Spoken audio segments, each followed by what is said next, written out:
우간다 대통령이 충격적인 발언을 하자 세계 강국들은 모두 깜짝 놀랐습니다. 우리는 더 이상 중국과 거래하지 않겠습니다. 우간다에서 벌어진 역대급 스캔들을 해결한 나라는 의외로 한국이었습니다. 이 스캔들을 계기로 우간다는 중국을 검토 대상에서 제외하고 모든 것을 한국에 맡기기로 합니다. 한국이 우간다 스캔들을 어떻게 해결했길래 그토록 한국에 매달리게 된 건지 오늘의 사연을 통해 알아보겠습니다. 저는 사무엘 카티케입니다. 우간다 농업부에서 일하고 있었어요. 나이는 45살이었죠. 제가 정말 누구인지 말씀드리려면 어린 시절 이야기부터 해야 할 것 같습니다. 1980년대 말이었어요. 우간다에 심한 가뭄이 찾아왔었죠. 저는 겨우 8살이었습니다. 우리 가족은 하루에 한 끼도 제대로 먹기 어려웠어요. 정말 힘든 시간이었죠. 아버지는 부탈레자 마을에서 농사를 짓고 계셨습니다. 할아버지 때부터 물려받은 땅에서 옥수수와 콩을 키우고 계셨어요. 가족을 먹여 살리려고 열심히 일하고 계셨죠. 하지만 그해 가뭄은 달랐습니다. 땅이 바짝 말라가고 있었어요. 갈라진 틈 사이로 먼지가 날리고 있었죠. 씨앗들은 싹을 틔우지 못했습니다. 하루하루가 절망적이었어요.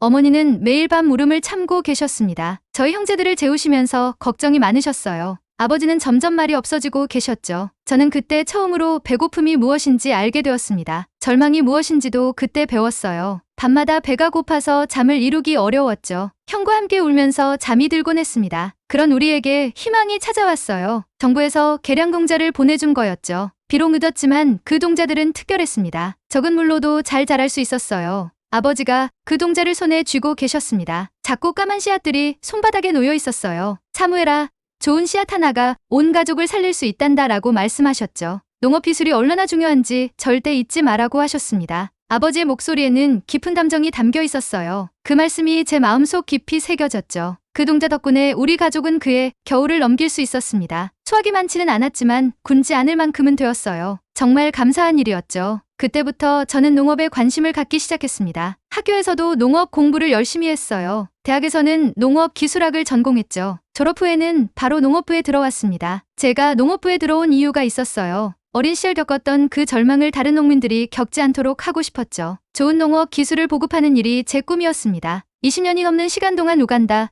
농업 발전을 위해 일해왔어요. 이제는 농업 기술 도입의 핵심 책임자가 되었죠. 정말 보람 있는 일이었습니다. 2023년 초에 큰 소식이 있었어요. 정부에서 대규모 농업 현대화 프로젝트를 발표한 거였죠. 우간다 농업 생산성을 크게 향상시키겠다고 했습니다. 이 프로젝트 예산이 무려 5천만 달러였어요. 성공한다면 우간다 농업사의 새로운 전환점이 될 거였죠. 저는 이 프로젝트의 기술 선정 책임자로 임명되었습니다. 프로젝트가 발표되자마자 세계 각국의 농업기술 업체들이 몰려들기 시작했어요. 미국, 중국, 한국, 네덜란드, 독일에서 모두 관심을 보였죠. 정말 치열한 경쟁이 시작되었습니다. 하지만 실질적으로 경쟁력 있는 제안을 한 곳은 세 나라였어요. 미국과 중국, 그리고 한국이었죠. 이 세 나라의 기술 경쟁이 시작되면서 저는 평생 경험해보지 못한 복잡한 상황에 빠지게 되었습니다. 미국은 정말 놀라운 기술을 제안했어요. 첨단 IT 기술을 농업에 접목한 정밀 농업이었죠. 드론으로 농장을 관리하고 AI로 병해충을 예측하는 시스템이었습니다. 자동화된 관계 시설도 있었어요. 중국의 제안도 인상적이었습니다. 대규모 투자와 함께 종합적인 농업 인프라를 구축하겠다고 했어요. 농기계부터 비료, 농약, 종자까지 모든 것을 패키지로 제공하겠다고 했죠. 한국은 처음에 별로 인상적이지 않았어요. 다른 나라들이 화려한 프레젠테이션을 준비하고 있을 때 한국팀은 조용히 현지 농장을 돌아다니고 있었죠. 농민들과 직접 이야기를 나누고 있었습니다. 한국팀의 리더는 김재혁이라는 분이었어요. 50대 초반의 농업 전문가였죠. 첫인상은 그냥 평범한 농부 같았습니다. 특별해 보이지 않았어요. 하지만 김재혁 씨와 처음 대화를 나눴을 때 뭔가 다르다는 걸 느꼈습니다. 우간다의 기후와 토질에 대해 놀라울 정도로 잘 알고 계셨어요. 농민들의 경제 상황까지 파악하고 계셨죠. 사무엘 씨, 좋은 농업 기술이란 농민들이 실제로 사용할 수 있는 기술이어야 합니다라고 말씀하셨어요. 아무리 첨단 기술이라도 농민들이 감당할 수 없다면 무용지물이죠. 그 말을 들으며 아버지의 목소리가 떠올랐습니다. 김재혁 씨는 계속 말씀하고 계셨어요. 저희는 한국에서 70년대의 새마을 운동을 통해 농촌을 현대화했습니다. 그때 배운 게 있어요. 저는 귀를 기울이고 있었죠. 기술이 농민을 위해 존재해야 한다는 것입니다. 농민이 기술을 위해 존재하는 게 아니라요. 그의 말에는 깊은 철학이 담겨 있었어요. 저는 점점 한국의 접근 방식에 관심을 갖게 되었습니다. 며칠 후 세 나라의 공식 기술 시연회가 열렸어요. 캄팔라 농업부 청사 대회의실에 많은 사람들이 모였죠. 농업부 장관을 비롯해 고위 관료들과 외국 대사들,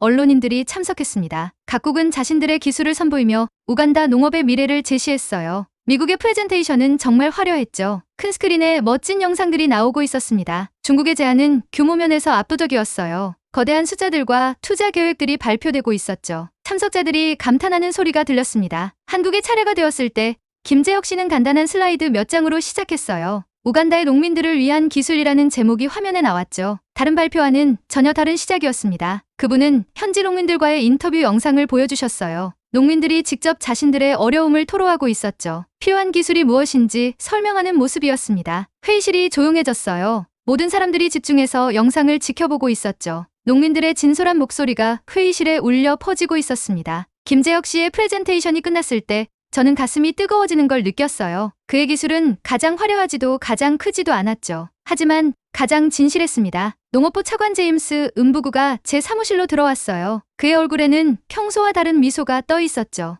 은부구 차관은 농업부 내에서 상당한 영향력을 가진 인물이었습니다. 정치적 야심이 큰 것으로도 유명했어요. 그분은 제 책상 앞에 앉으며 중국 농업 기술에 대한 이야기를 꺼냈죠. 사무엘, 중국의 제안을 다시 한번 신중히 검토해봐야 할 것 같네. 중국의 제안은 정말 매력적이었습니다. 5천만 달러의 우간다 정부 예산에 더해 중국 정부에서 추가로 2천만 달러를 지원하겠다고 했어요. 총 7천만 달러 규모의 프로젝트가 되는 거였죠. 또한 우간다 농민들에게 저리로 농기계 구입 자금을 대출해주겠다고 했습니다. 중국 농업대학에서 우간다 학생들을 무료로 교육시켜주겠다고도 했어요. 표면적으로는 거부할 이유가 없어 보였습니다. 은부부 차관은 계속해서 중국의 장점을 강조하고 계셨어요. 중국은 이미 아프리카 전역에서 성공 사례를 만들어냈어. 케냐, 에티오피아, 가나에서 모두 놀라운 성과를 거두었다고 하니까 그의 말을 들으며 저는 중국 기술에 대해 더 자세히 알아봐야겠다고 생각했습니다. 하지만 은부구 차관의 태도에서 뭔가 석연치 않은 부분을 느꼈어요. 왜 이렇게 중국을 밀어주려고 하는 걸까요? 그 이유가 궁금했습니다. 며칠 후 저는 중국 농업 로비스트들과 공식 미팅을 가졌습니다. 리웨이밍이라는 중국 농업개발공사의 아프리카 지역 책임자가 직접 캄팔라로 왔어요. 완벽한 영어를 구사하고 계셨죠. 아프리카 농업에 대한 해박한 지식을 보여주고 계셨습니다. 카티케 씨, 저희는 우간다를 아프리카 농업의 모델 국가로 만들고 싶습니다. 라고 말씀하셨어요. 중국의 농업 기술은 이미 전 세계에서 검증받았습니다. 리웨이밍 씨가 태블릿을 꺼내 중국의 성공 사례들을 보여주고 계셨어요. 케냐의 대규모 옥수수 농장이 화면에 나타났죠. 에티오피아의 현대식 온실도 있었습니다. 가나의 자동화된 관계 시설들도 보여주셨어요. 모든 것이 인상적이었습니다. 규모도 엄청났어요. 우간다도 이런 모습이 될 수 있습니다. 단 3년 안에 농업 생산량을 300% 늘릴 수 있어요. 라고 하셨죠. 그의 자신감은 대단했습니다. 하지만 저는 구체적인 질문을 던지기 시작했어요. 현지 농민들의 적응은 어떻게 진행되었나요? 특히 소규모 농민들 말입니다. 리웨이밍 씨의 표정이 잠시 굳어졌다가 다시 미소를 지으셨죠. 물론 초기에는 적응 기간이 필요했지만 결과적으로는 모든 농민들이 만족했습니다. 생산량이 늘어나니까 당연히 수입도 늘어났죠. 라고 대답하셨어요. 그런데 뭔가 확신이 서지 않는 대답이었습니다. 그날 밤 저는 중국의 아프리카 농업 프로젝트에 대해 인터넷으로 조사해 보았어요. 공식 자료들은 모두 성공담으로 가득했죠. 멋진 사진들과 긍정적인 통계들이 나와 있었습니다. 하지만 영문 학술 논문과 NGO 보고서들을 찾아보니 다른 이야기들도 있었어요. 케냐에서는 중국 농약 사용으로 토양 오염이 발생했다는 보고가 있었죠. 에티오피아에서는 소농들이 대규모 농장에 밀려나 생계를 잃었다는 기사도 있었습니다. 다음날 저는 무코노 지역의 농업 시범장으로 향했어요. 세 나라의 기술을 실제로 테스트해보기 위해 정부에서 마련한 곳이었죠. 각국은 50헥타르씩의 땅을 배정받아 자신들의 농법을 시연하고 있었습니다. 먼저 미국 구역을 방문했는데 정말 첨단 기술의 집합체였어요. 드론이 하늘을 날아다니며 작물 상태를 모니터링하고 있었죠. 센서들이 토양의 수분과 영양 상태를 실시간으로 체크하고 있었습니다. 미국 구역의 책임자인 톰 윌슨이 자랑스럽게 시설들을 설명해주고 있었어요.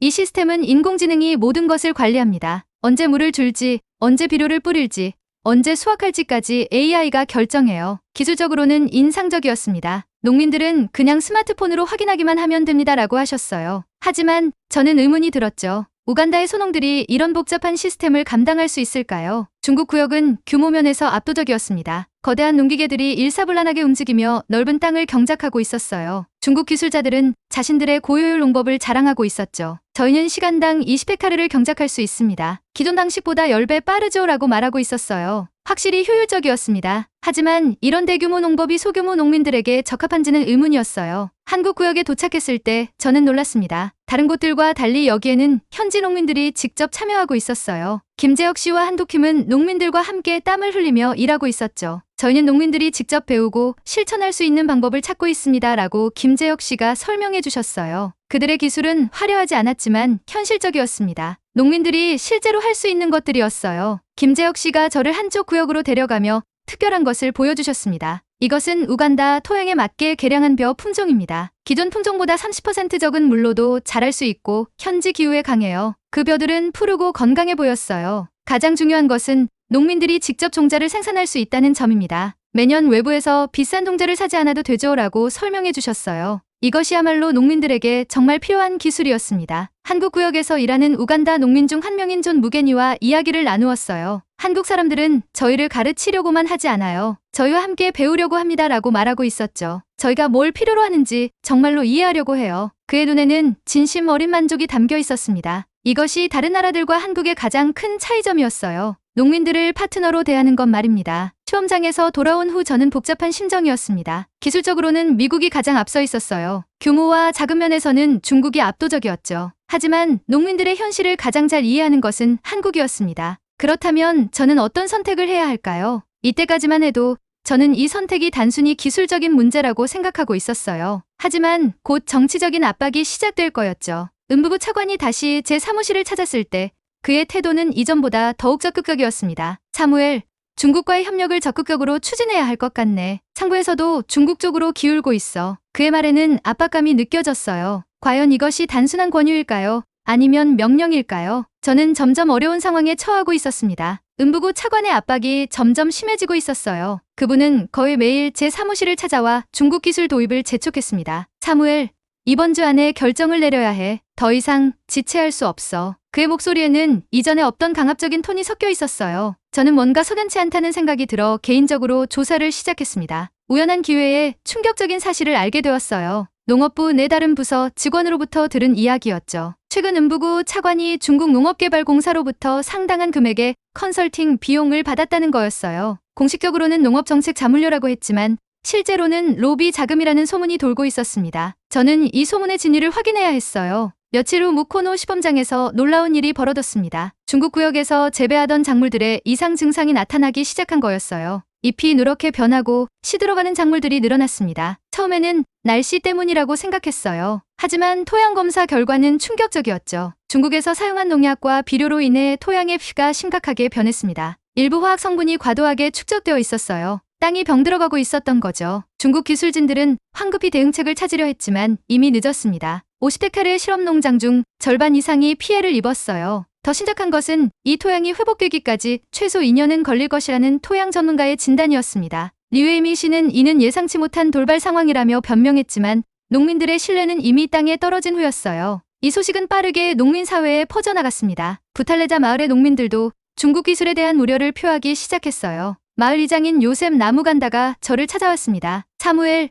우리는 당신을 믿고 있소. 하지만 중국 기술이 우리 땅을 망칠까봐 걱정이요. 시험장에서 일어난 일을 들었소라고 하셨어요. 그의 걱정스러운 표정에서 저는 농민들의 마음을 읽을 수 있었습니다. 농민들에게 땅은 생명과 같은 거였어요. 한편 한국 기술진들은 묵묵히 자신들의 일을 계속하고 있었습니다. 김재혁 씨는 중국 구역의 토양 오염 사건에 대해 언급하지 않았어요. 그 대신 자신들의 친환경 농법에 더욱 집중했습니다. 저희는 지속가능한 농업을 추구합니다. 당장의 수확량보다는 땅의 건강을 먼저 생각해야 하죠 라고 말씀하셨어요. 그의 철학은 점점 더 설득력 있게 다가왔습니다. 미국 기술진들도 중국의 실패를 보며 자신들의 장점을 어필하기 시작했어요. 저희의 정밀농업 시스템은 환경 친화적입니다. 필요한 만큼만 정확히 투입하니까 토양 오염의 위험이 없어요 라고 톰 윌슨이 말했죠. 그의 말에는 일리가 있었습니다. 하지만 여전히 비용과 복잡성 문제는 남아 있었어요. 그러던 중 저는 결정적인 증거를 발견했습니다. 우연히 음부구 차관의 사무실을 지나가다가 그분이 중국어로 통화하는 것을 들었어요. 저는 중국어를 조금 할 수 있었는데 그 대화 내용은 충격적이었습니다. 음부부 차관은 계획대로 진행하고 있다. 이번 주에는 결정이 날 것 같다고 말하고 있었어요. 그리고 약속한 금액은 언제 받을 수 있나라고 물었습니다. 이제 확실해졌어요. 음부부 차관은 중국으로부터 뇌물을 받고 중국 기술 도입을 밀어주고 있었던 거였어요. 저는 분노했지만 동시에 어떻게 해야 할지 막막했습니다. 차관에게 직접 맞서기에는 제 위치가 너무 낮았죠. 그렇다고 이 상황을 그대로 두고 볼 수도 없었어요. 마침 그때 김재혁 씨가 저를 찾아왔습니다. 사무엘 씨, 뭔가 고민이 있으신 것 같네요. 혹시 도움이 될 일이 있다면 말씀해 주세요. 그분의 따뜻한 말에 저는 마음이 열렸어요. 조심스럽게 음부구 차관의 부패에 대한 의혹을 털어놓았습니다. 김재혁 씨는 침착하게 들은 후 말씀하셨어요. 그렇다면 농민들의 목소리를 더 크게 만들어야겠네요. 김재혁 씨의 제안은 간단했습니다. 농민들이 직접 나서서 자신들이 원하는 기술이 무엇인지 표현하도록 하자는 거였어요. 정치적 압박에는 민심으로 맞서야 합니다. 농민들이 진정으로 원하는 것이 무엇인지 보여주면 어떤 정치인도 함부로 무시할 수 없을 거예요. 그의 말에는 깊은 경험이 담겨 있었습니다. 다음날 저는 부탈레자 마을을 찾았어요. 어린 시절을 보낸 고향 마을이었죠. 마을 사람들은 저를 반갑게 맞아주셨습니다. 농업기술 선택에 대한 이야기를 진지하게 들어주셨어요. 아버지는 이미 세상을 떠나셨지만 어머니는 여전히 건강하셨어요. 사무엘아, 내가 어릴 때 우리를 구해준 그 씨앗처럼 이번에도 농민들에게 진짜 도움이 되는 기술을 선택해야 한다고 말씀하셨습니다. 마을 사람들과 이야기를 나누면서 저는 그들이 정말로 원하는 것이 무엇인지 명확히 알 수 있었어요. 그들은 화려한 기술이나 거대한 투자를 원하지 않았습니다. 자신들이 이해하고 감당할 수 있으면서도 실질적으로 도움이 되는 기술을 원했어요. 저에게는 복잡한 기계보다 좋은 씨앗과 올바른 농법이 더 필요해요 라고 한 농민이 말했습니다. 이때 저는 어린 시절 아버지의 말이 떠올랐어요. 좋은 씨앗 하나가 온 가족을 살릴 수 있다. 진정한 농업 기술은 농민들의 삶을 실질적으로 개선하는 것이어야 했습니다. 화려한 마케팅이나 정치적 거래가 아니라 현장에서 입증된 실용성이 중요했어요. 저는 이제 무엇을 해야 할지 확실히 알았습니다. 그날 밤 저는 중대한 결심을 했어요. 음부구 차관의 압박과 중국의 달콤한 제안에도 불구하고 농민들을 위한 선택을 하기로 했습니다. 비록 그 길이 험난할지라도 아버지가 가르쳐준 다치를 지켜야 했어요. 농민들이 진정으로 원하는 기술, 그것이 바로 한국의 실용적이고 지속가능한 농업 기술이었습니다. 부탈레다 마을에서 돌아온 후 저는 본격적으로 농민들의 의견을 수집하기 시작했어요. 우간다, 전역의 농민 대표들과 만나 새나라 기술에 대한 그들의 생각을 들어보았습니다. 놀랍게도 대부분의 농민들은 한국 기술에 가장 긍정적인 반응을 보였어요. 한국 사람들은 저희와 함께 일하려고 해요. 다른 나라들은 저희를 가르치려고만 하죠라는 말이 공통적이었습니다. 특히 인상적이었던 것은 무코노 시범장에서 한국힘과 함께 일했던 농민들의 증언이었어요. 존 무게니는 한국 기술로 키운 벼는 저희가 직접 관리할 수 있어요. 복잡한 기계나 비싼 화학비료 없이도 좋은 수확을 얻을 수 있습니다 라고 말했습니다. 그의 말에는 자신감이 넘쳤어요. 한국 기술이 농민들에게 진정한 자립심을 주고 있었던 거죠. 반면 중국 기술에 대한 농민들의 우려는 점점 커지고 있었습니다. 토양 오염 사건 이후 중국 구역에서 일했던 농민들은 불안감을 감추지 못했어요. 처음에는 수확량이 많아서 좋았는데 갑자기 작물이 죽기 시작했어요. 저희 땅이 망가질까봐 무서워요 라고 한 농민이 호소했습니다. 이런 소식은 농민 사회에 빠르게 퍼져나갔어요. 미국 기술에 대해서는 복잡한 반응이 나왔습니다. 기술 자체는 인정하지만 비용과 복잡성 때문에 현실적이지 않다는 의견이 많았어요. 스마트폰으로 농사를 관리한다는 건 좋아요. 하지만 그 시스템이 고장나면 어떻게 해요? 저희가 고칠 수 있나요? 라는 실용적인 걱정들이었습니다. 이런 농민들의 의견을 정리해서 보고서를 작성하고 있는 중에 음부구 차관이 또다시 제 사무실로 찾아왔어요. 이번에는 그의 표정이 이전보다 훨씬 심각했습니다. 사무엘, 들은 얘기로는 내가 한국 쪽으로 기울고 있다던데 그게 사실인가? 그의 목소리에는 위협적인 뉘앙스가 담겨 있었어요. 저는 침착하게 대답했습니다. 저는 농민들의 의견을 수렴하고 있을 뿐입니다. 최종 결정은 모든 요소를 고려해서 내릴 예정입니다. 하지만 음부구 차관은 만족하지 않았어요. 사무엘, 내가 농업부에서 계속 일하고 싶다면 현명한 선택을 해야 할 거야. 정치적 현실을 무시할 수는 없어. 그의 협박은 더욱 노골적이 되었습니다. 하지만 저는 이미 결심을 굳혔어요. 그날 밤 저는 김재혁 씨와 만났습니다. 그에게 음부구 차관의 압박에 대해 털어놓았더니 의외로 침착하셨어요. 사무엘 씨, 한독에서도 비슷한 일들이 있었어요. 새마을 운동 때도 기득권층의 반발이 심했습니다. 하지만 농민들이 단결하면 어떤 정치적 압력도 이겨낼 수 있어요 라고 말씀하셨어요. 그의 경험담은 저에게 용기를 주었습니다. 김재혁 씨는 구체적인 제안을 하셨어요.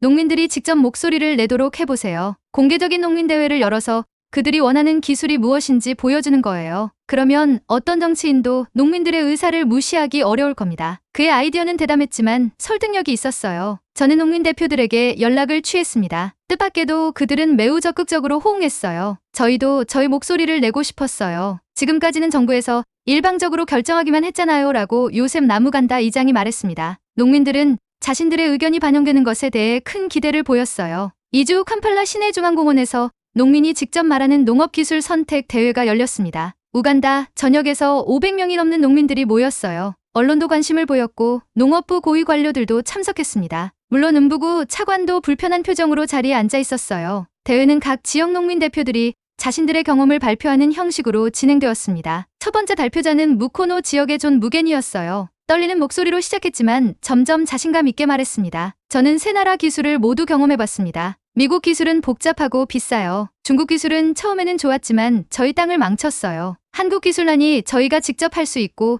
지속적으로 도움이 됩니다. 회장의 박수 소리가 울렸어요. 두 번째 발표자는 서부 지역의 여성 농민 그레이스 나빌라였습니다. 더욱 격정적으로 말했어요. 저희는 복잡한 기계나 비싼 화학 비료를 원하지 않아요. 저희 아이들도 할 수 있는 농법을 원해요. 한국 기술은 저희 전통과도 잘 맞아요. 조상들의 지혜와 현대 기술이 만나는 거예요 라고 하셨죠. 그녀의 말에 많은 농민들이 고개를 끄덕이고 있었습니다. 세 번째는 동부 지역의 젊은 농민 데이비드 오코티였어요. 한국힘과 함께 일했던 경험을 생생하게 전했습니다. 한국 사람들은 저희를 파트너로 대해줘요. 저희 의견을 듣고 함께 문제를 해결해 나가요. 그들은 저희에게 물고기를 주는 게 아니라 물고기 잡는 법을 가르쳐줘요 라고 말했어요. 농민들의 발표가 계속될수록 회장의 분위기는 점점 뜨거워졌습니다. 농민들은 박수를 치며 공감을 표했고 언론인들은 열심히 취재했어요. 음부구 차관의 얼굴은 점점 어두워졌습니다. 아마 이런 상황을 예상하지 못했을 거예요. 마지막 발표자는 제 고향 부탈레자 마을의 요셉 나무간다 이장이었습니다. 느린 목소리로 말문을 여셨어요. 저는 40년 넘게 농사를 지어왔습니다. 그동안 많은 기술들이 왔다가 갔어요. 하지만